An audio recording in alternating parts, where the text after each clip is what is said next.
wrath revealed. God's wrath is revealed when God removes his hand of restraint and allows sinners to indulge their total depravity. That is how the wrath of God is put on display. And what you see when God's wrath falls upon a people is not fire and brimstone. Oh yes, that has happened.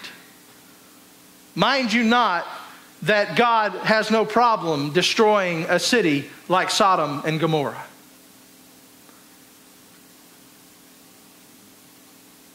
But God's wrath does not always go on display through fire and brimstone. God's wrath does not always go on display through a torrent of water that comes and destroys everyone except for the 8 that are safe in the boat.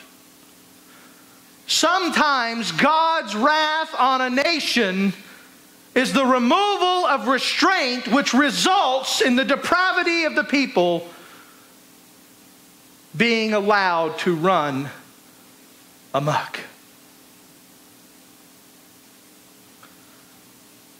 And it is scary to consider that if you read Romans 1:18 through 32, and you take Romans 1:18 through 32, and you take a picture of where our nation is headed, and I might even say has already arrived, and you put one over the other,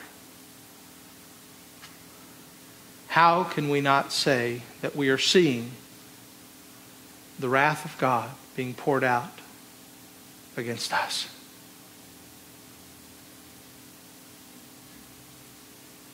Someone might say,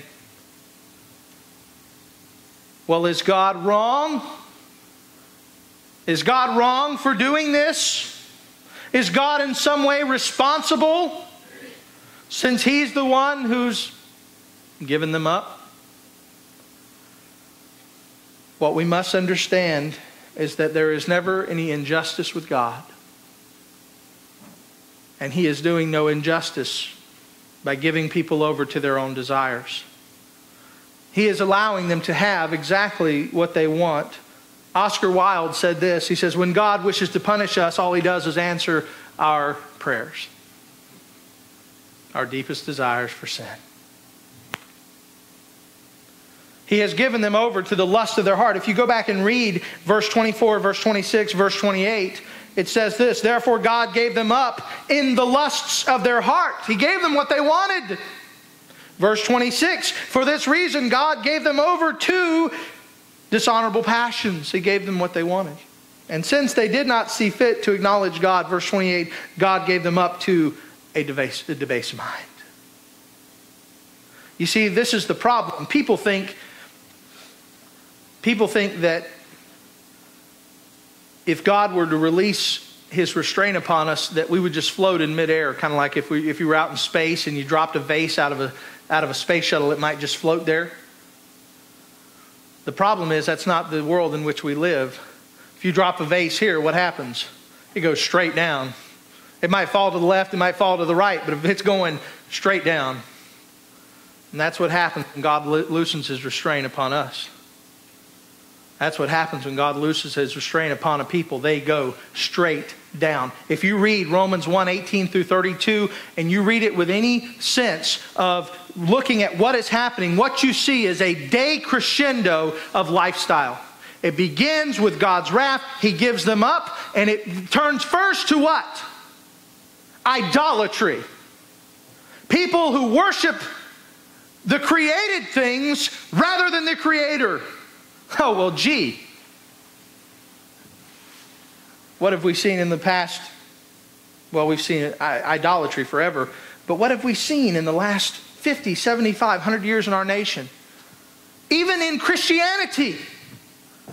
The creation of a God who does not exist. People in church, I don't believe, my God would never create hell. You're right, because your God doesn't exist. You're worshiping an idol. My God would never make Jesus the only way to heaven. Absolutely, because He's an idol. He doesn't exist. He couldn't do anything. So we see in Romans 1, the decrescendo, it begins with idolatry. Suppression of truth. No more truth. Everything must be relative. Everything must be focused on, well, you can have it your way and I'll have it my way. You can have your truth and I'll have my truth. And there is no real truth. It's all relative. It's what it is for you at that time and at that moment. And if it's okay for you to go out and commit adultery and get a divorce, well, that's okay for you at that time. It doesn't matter what God says about it. If it's okay for you to go out and have an abortion and kill an unborn baby and commit murder, it's okay because it was all right for you at that time. And what we do is we suppress the truth in unrighteousness.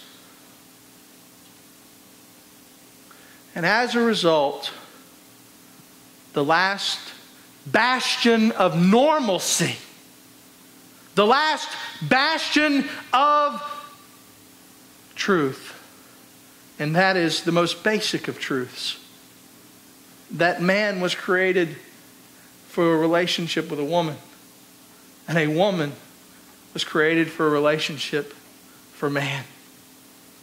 That these two are the only two that can come together and produce life.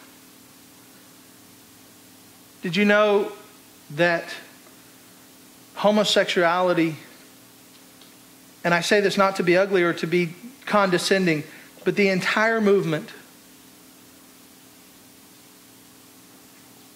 is a culture of death. It lacks the capacity in and of itself to produce life.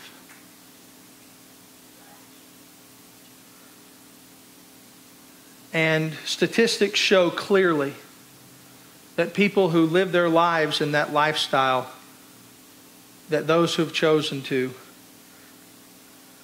generally suffer, and many of them die early ages. I remember walking through the cemeteries when I used to work at the Arlington Park, and I would see headstones, and it would say something to the effect of, this is Bob, beloved life partner of Richard or Ray or somebody. It was like born 1975, died, 1995.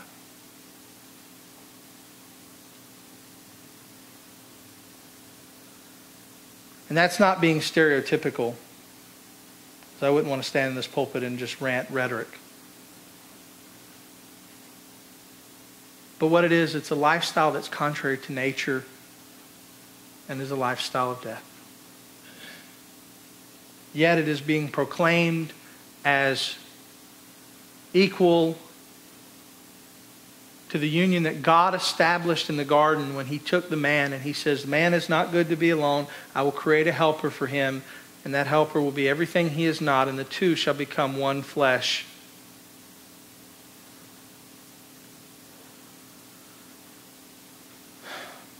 Notice in verses 26 and 27, it says, for this reason God gave them up to dishonorable passions, for their women exchanged natural relationships with those that are contrary to nature, and men likewise gave up natural relationships with women and were consumed with passion for one another, men committing shameless acts with men and receiving in themselves the due penalty of their error. The first thing you notice is the phrase contrary to nature.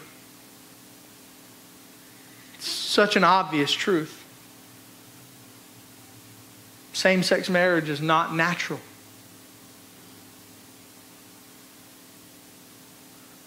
Actions must be done that are outside of what is obviously intended for the body if you just look at how it was created and made.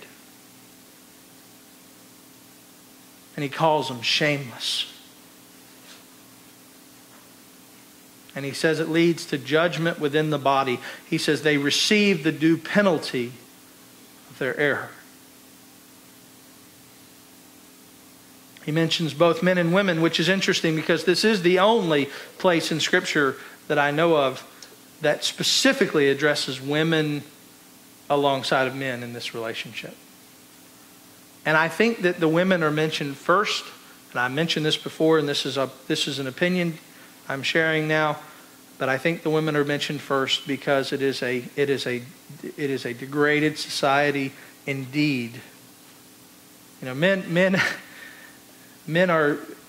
have a tendency to fall to their depravity, but women have this nurturing desire for motherhood that seems to be ingrained in their creative nature.